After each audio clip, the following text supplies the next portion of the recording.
સમાચાર બનાસકાંઠાથી સામે આવ્યા છે। બનાસકાંઠા જિલ્લાની સરહદ વિસ્તારમાં ગઈ સાલ આવેલ લંપી વાયરસ કરતા વધુ ખરવા રોગની પશુઓમાં અસર જોવા મળી છે।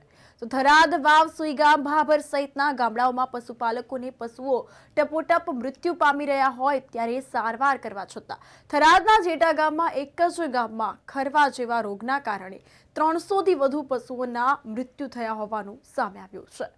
તો આ અંતર્ગત ગામના લોકોનો દાવો સામે આવ્યો છે। ત્યારે બનાસકાંઠા જિલ્લાના સરહદી વિસ્તાર થરાદ, વાવ, સુઈગામ, ભાભર સહિતના ગામડાઓમાં ગઈ સાલ જે લંપી વાયરસ આવ્યો હતો તેના કારણે પશુપાલકોને ટપોટપ ગાયોના દુધાળા પશુઓ મૃત્યુ પામતા લાખો રૂપિયાનું નુકસાન ભોગવવાનો વારો આવ્યો હતો।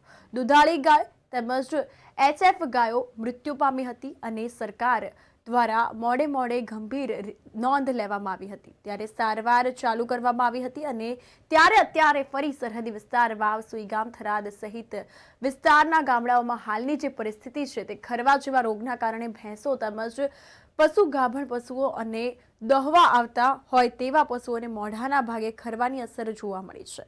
તો ગળામાંથી લાળ પડવી, પગ પકડાવવા જેવી બીમારીઓના કારણે ખોરાક છોડી દે છે અને 2 કે 3 દિવસની અંદર પશુઓને સારવાર કરાવવા છતાં કેટલાક પશુઓના મૃત્યુ પામી રહ્યા છે।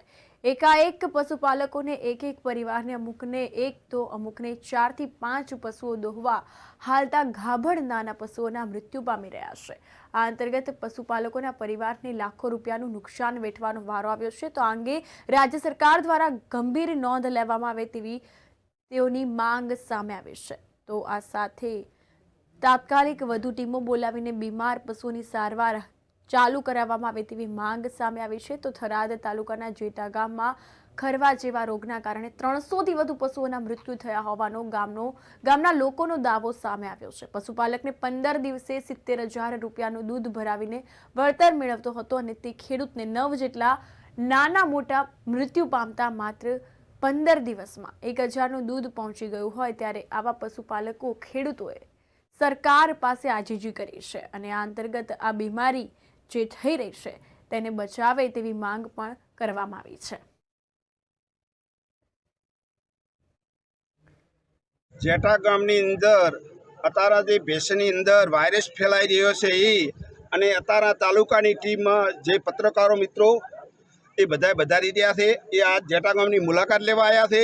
એ માટે હું જાણ કરું છું કે જેટા ગ્રામ પંચાયત વતી, સરપંચ વતી જાહેર જનતાને જણાવવામાં આવે છે અને જાહેર સરકારને જણાવવામાં આવે છે અને બનાસ ડેરીને જણાવવામાં આવે છે કે જેટા ગામની અંદર રોગચાળો ભયંકર ફાટી નીકળ્યો છે કે એનું કારણ છે વાયરસ છે। વાયરસ એવો વાયરસ છે કે ડૉક્ટરો ટ્રીટમેન્ટ કરે, ડેરીના ડૉક્ટરો આવ્યા, તાલુકાના ડૉક્ટરો આવ્યા, પણ કોઈ કારણ એના ઉપર ભેંસનો અસર થતી નથી કારણ કે ગોળીઓ આલે છે। મારે ખાસ વિનંતી છે સરકારને, જો આવો રોગચાળો ફાટી નીકળશે અને સરકાર જો ધ્યાન ન રહે, ગામડાની અંદર ઉપર નહીં લે તો કોઈ પશુપાલન બચી શકશે નથી। એનું કારણ એ છે કે આ વાયરસ ફાટી નીકળ્યો છે।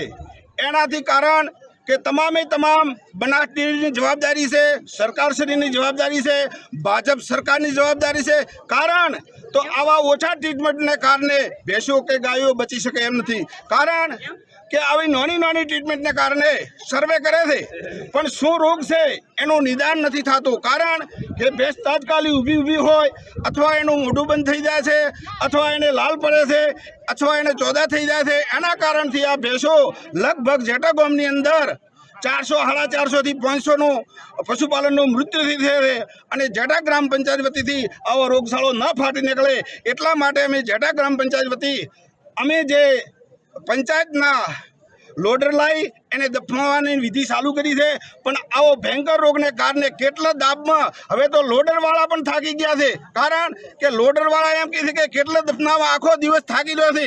એટલે માટે ખાસ મારી ભાજપ સરકારને અને ડેરી સરકારને અને જે સરકારી ડૉક્ટરોને ખાસ મારી વિનંતી છે કે આવી તાત્કાલિક પગલાં લે, ગમે કે નહીં અમારો આ ભયંકર રોગ અટકાવે, ન કે જો રોગ નહીં અટકાવે તો ભયજનક પરિસ્થિતિ અને મનુષ્યની અંદર પણ ફેલાઈ શકે એમ છે। શરવણગીરી બોલું છું, ગામ જેટા। અમારા ગામની અંદર પશુઓ બધાએ મરી ગયા છે 500 જેવા, બરાબર। હવે એનું કોઈ આમાં ઈલાજ નથી। બહારથી કોઈ ટીમ બોલાવીને અમારા બધાય ઢોરા બચાવે એવો નિંદન કોક લાવો તો અમે જીવી શકો નકે જીવી શકો એમ નથી. ગામથી નકળંગ ભગવાનની પ્રાર્થનાથી હું કહું તો કે નકળંગ અમે અવારનવાર આવા હતા પાડોશી તરીકે ગામ પાડોશી એમ બરોબર છે, પણ પશુને ખૂબ હેરાન થવાને નહીં મારી નાખ્યા કેટલાય પશુ મરી ગયા, રસી હાલતા પશુ મરી જાય. એનું કારણ શું? અમે રસી કે નથી લેતા એટલે મને, પણ રસી હાલ્યા પછી પશુ મરી જાય છે, એનું શું કરવાનું?